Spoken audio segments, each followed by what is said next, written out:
A passagem de hoje é Efésios capítulo 3, versículos 1 a 7. Vamos ler juntos.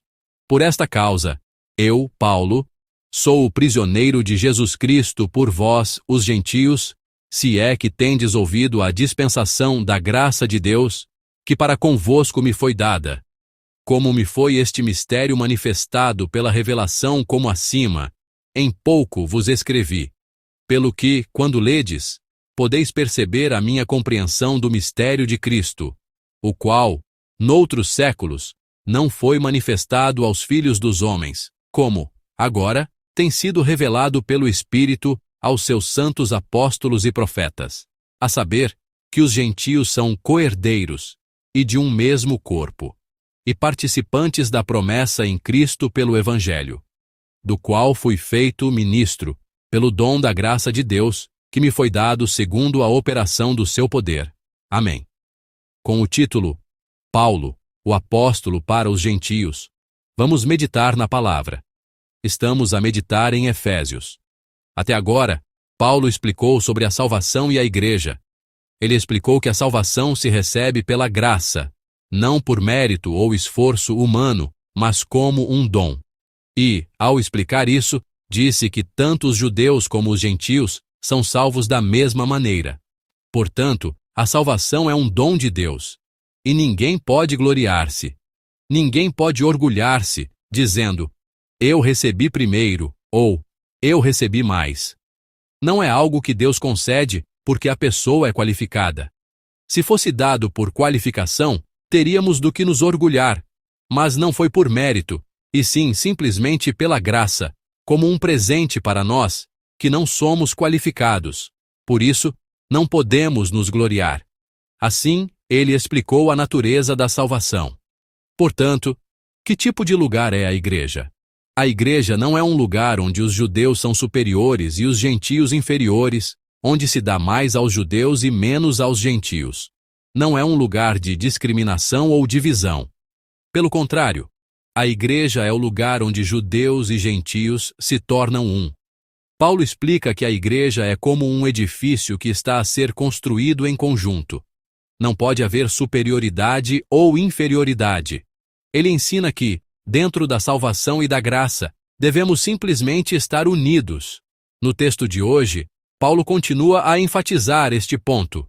Deus não discriminou os gentios, e não apenas não os discriminou, como também estabeleceu Paulo especialmente para eles. É o que ele diz. Vamos ler juntos o versículo 1. Por esta causa eu, Paulo, sou o prisioneiro de Jesus Cristo por vós, os gentios. Amém. Paulo apresenta-se mais uma vez. Já no início da epístola, no capítulo 1, ele mencionou o seu chamado. Ou seja, ele já se havia apresentado. Em Efésios 1:1, Paulo apresenta-se como um apóstolo de Jesus Cristo, estabelecido pela vontade de Deus. Não é a vontade humana, mas a vontade de Deus. O significado dessa frase é, por um lado, que ele não se estabeleceu como apóstolo por conta própria, não se nomeou nem se recomendou como apóstolo. Por outro lado, ele está a esclarecer que não se tornou apóstolo por pertencer a alguma tradição humana, como a seita dos fariseus ou dos saduceus entre os judeus. Ele está a dizer que o próprio Deus o estabeleceu, deixando claro que foi designado por ele como apóstolo para os gentios. O versículo 1 de hoje é semelhante. Paulo está agora preso. Mas qual é a razão da sua prisão? Não é por ter cometido algum delito, mas por causa da obra de Cristo Jesus, por pregar o Evangelho, que ele foi para a prisão, e por ministrar a quem especificamente ele enfrentava essa provação. Ele explica que estava a sofrer por ter ministrado aos gentios. Aqui, fazemos uma pergunta.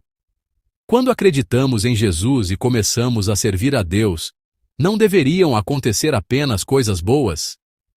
Mesmo que as coisas estivessem complicadas antes, quando me dedico e assumo o ministério de Deus, tudo o que estava emaranhado não deveria resolver-se?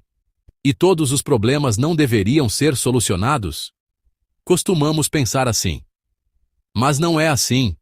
Acreditar em Jesus não significa que apenas coisas boas acontecerão. E dedicar-se ao ministério que o Senhor nos confiou não significa que tudo dará certo. Porque o propósito do ministério, o propósito da nossa dedicação, não é esse. Não nos dedicamos para o nosso próprio bem, para sermos abençoados. O ministério é para o Senhor. O ministério é para Deus. E o ministério é para a salvação das almas e a edificação da igreja. Não ministramos para a nossa própria prosperidade. Por causa da obra de Jesus, podemos ir para a prisão. E ao servir a igreja e pregar o evangelho, podemos enfrentar sofrimentos. Não acreditamos em Jesus para sermos abençoados, nem servimos para que os nossos empreendimentos tenham sucesso. Pelo contrário, porque já fomos abençoados, porque Deus já nos deu a sua bênção, e porque recebemos a graça e entramos na comunidade da igreja, vemos o esforço e a dedicação dos cooperadores que trabalharam por nós, oraram por nós, cuidaram de nós e nos protegeram até aqui. Sentimos-nos tão gratos que também desejamos ser um instrumento de bênção na vida de alguém. Assim como aquele líder de célula me abençoou, como aquele presbítero, aquela diaconisa me abençoou, eu também quero viver assim. É com essa decisão que servimos e nos dedicamos. O ministério e a vida de fé são assim. Muitos pensam o contrário, mas a doutrina cristã, o evangelho, na verdade, não é assim. Não acreditamos para obter, nem servimos para receber. Pelo contrário, por gratidão pelo que já recebemos, por uma gratidão imensa, esforçamo-nos para viver uma fé mais profunda, pensando: Deus deu-me tantas coisas. Primeiro recebemos, e por gratidão pelo que recebemos, esforçamo-nos para servir. E comovidos pelo que já nos foi dado, pensando: Deus, eu não tinha qualificação alguma, mas o Senhor deu-me isto e aquilo. Esforçamo-nos para servir ainda melhor. Esta é a verdade do cristianismo. Olhando para trás, é verdade. Deus sempre nos deu primeiro. E olhando para trás, é verdade. Deus sempre nos deu mais. Eu orei apenas um pouquinho, mas Deus deu-me muito mais do que eu pedi. Eu servi apenas um pouquinho, mas Deus dá-nos muito mais do que o que fizemos. Estamos a experimentar isso agora e continuaremos a experimentar no futuro. Servimos por gratidão pelo que Ele nos deu. Paulo foi assim. E os nossos antepassados na fé também foram assim. Com a confissão de que, para o Senhor nada é em vão, nós servimos. Eu, como vosso pastor, embora sinta que sempre estou em falta, também procuro servir dessa maneira. Pensando no que recebi, no que Deus me deu, sinto que deveria fazer muito mais, servir muito mais, mas sempre me sinto inadequado por servir e ajudar tão pouco. É com esse sentimento de insuficiência, mas com um coração grato, que sirvo à igreja. Espero que possamos servir à igreja e a Deus juntos com este mesmo coração. Paulo, em particular, sofreu muitas tribulações enquanto evangelizava os gentios. Se ele não tivesse convicção, provavelmente teria sido abalado por esses sofrimentos. Se não tivesse convicção, teria sido muito difícil. Por isso, Deus primeiro deu muito a Paulo. Primeiro, Deus concedeu a Paulo muitas experiências. Ele experimentou a poderosa presença de Deus no caminho de Damasco e também a experiência de ser levado ao terceiro céu, onde Deus lhe mostrou o paraíso antecipadamente. Paulo teve profundas experiências espirituais e também experimentou inúmeros dons, como o de línguas, o de cura, o de profecia e muitos outros.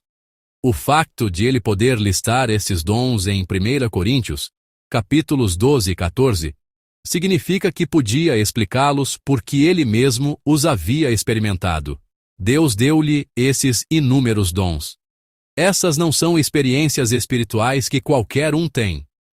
Há uma razão para Deus lhe ter proporcionado experiências tão especiais, para ter derramado tanto sobre Paulo primeiro. Foi para o reino de Deus, para que ele servisse ao reino de Deus. Especialmente, para que ele andasse pelo caminho estreito que as pessoas ainda não entendiam, Deus fê-lo experimentar a sua presença de forma poderosa. Isso está registrado nos versículos 2 a 4. Vamos ler juntos o texto de hoje, dos versículos 2 a 4. Se é que tendes ouvido a dispensação da graça de Deus, que para convosco me foi dada, como me foi este mistério manifestado pela revelação como acima, em pouco, vos escrevi, pelo que, quando ledes, podeis perceber a minha compreensão do mistério de Cristo. Amém. Aqui Paulo lista as coisas especiais que Deus lhe deu. No versículo 2, a dispensação da graça de Deus, que para convosco me foi dada. No versículo 3, me foi este mistério manifestado pela revelação. E no versículo 4, a minha compreensão do mistério de Cristo. Com essas expressões, ele confessa que Deus lhe deu muitas coisas especiais. O que foi dado a Paulo, o que lhe foi revelado, está relacionado à missão aos gentios. Na parte anterior, ele explicou que judeus e gentios são edificados juntos, que essa é a imagem que Deus originalmente desejava, a verdadeira face da igreja. Paulo já havia recebido um chamado claro para o ministério aos gentios quando foi chamado no caminho de Damasco. Se Paulo se tivesse estabelecido e ministrado na igreja de Jerusalém ou de Antioquia, talvez essas igrejas se tivessem tornado mais estáveis e crescido mais. Pedro não era um profundo conhecedor das Escrituras. Ele era zeloso e o principal discípulo de Jesus. Mas não era alguém excepcionalmente brilhante nas Escrituras. Mas Paulo é diferente. Paulo era um profundo conhecedor das Escrituras, capaz de discorrer sobre elas com fluência por horas a fio. No entanto, Deus não o fez estabelecer-se e servir a uma igreja dessa forma.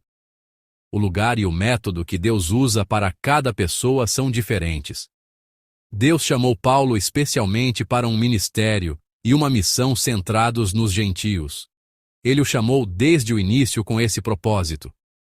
Portanto, os mistérios da revelação que Paulo recebeu, as várias experiências místicas que ele teve, tudo se tornou o alicerce para a missão aos gentios, para lhe dar uma forte convicção, para que ele não fosse abalado em nenhuma circunstância, nem mesmo na prisão. Deus deu-lhe uma graça poderosa, uma experiência poderosa. Por isso, Paulo transmite uma ideia muito radical. E essa ideia radical é que os gentios também são herdeiros, que também são membros do mesmo corpo da igreja. Isso está registrado no versículo 6. Vamos ler juntos o versículo 6. A saber, que os gentios são co-herdeiros, e de um mesmo corpo, e participantes da promessa em Cristo pelo Evangelho. Amém. Jesus derrubou o muro de separação. Ele derrubou o muro que separava judeus e gentios. E com isso, o que ele fez dos gentios? Ele diz que os fez co-herdeiros, membros do mesmo corpo e participantes da promessa. Se você assistir a novelas, verá quanta discriminação sofrem os filhos de mães diferentes ou os filhos que chegam mais tarde. Há todo tipo de intrigas e artimanhas para impedi-los de se tornarem co-herdeiros. Mas aqui, Paulo está a dizer aos gentios e judeus, juntamente. Ele usa a ideia de juntamente 3 vezes. Ele está a dizer que não há discriminação, mas igualdade. Não há divisão, mas unidade. A igreja deve ser assim. Pensamentos exclusivistas ou a reivindicação de prioridade e privilégios não são a verdadeira essência do Evangelho. O serviço e a partilha através do sacrifício e da dedicação são. A verdade central do cristianismo, a essência do Evangelho, é esta: sacrificar, servir, considerar os outros superiores a si mesmo e colocá-los num lugar mais alto. Mesmo que alguém tenha chegado à igreja depois de mim, mesmo que o seu tempo na igreja seja curto, dizer: vem para dentro da igreja e vamos ministrar juntos. Vamos servir ao Senhor juntos. Isso é a essência da igreja. As pessoas que foram salvas pela graça como um presente, não vivem para si mesmas, para proteger os seus privilégios, para estabelecer os seus direitos adquiridos, mas vivem para Deus e para o próximo. Amados irmãos e irmãs, a ideia de que os gentios se tornariam co-herdeiros, membros do mesmo corpo e participantes da promessa era tão radical que levou Paulo a ser preso. Ele enfrentou uma oposição extremamente severa dos judeus. Mas Paulo não desistiu. O Evangelho é um dom da graça de Deus e, portanto, deve ser pregado a todos sem discriminação. Ele apegou-se a essa convicção e permaneceu firme nela. Nós somos aqueles que receberam a graça primeiro. Como Paulo, devemos viver uma vida que permita que qualquer pessoa entre nessa graça. É por isso que Deus nos deu a graça primeiro. Mesmo que às vezes enfrentemos oposição e várias tribulações, a razão da nossa vida não é simplesmente ter uma existência sem problemas e sofrimentos, mas sim uma vida dedicada a ajudar os outros a resolverem os seus. É viver de tal modo que, mesmo em meio aos nossos próprios sofrimentos e tribulações, possamos ser um auxílio para aqueles que enfrentam as suas lutas. Esta é a razão pela qual Deus nos chamou. Esta é a vida que nós, que permanecemos diante do Evangelho de Deus, devemos viver. Que hoje seja um dia em que glorifiquem a Deus vivendo essa vida. Não para proteger privilégios, mas para pregar o Evangelho. Não para estabelecer os vossos direitos adquiridos, mas para permitir que outras pessoas entrem livremente na nossa comunidade, no seio de Deus. Que hoje seja um dia em que vivam para glorificar a Deus dessa maneira. Eu vos abençoo, em nome do Senhor.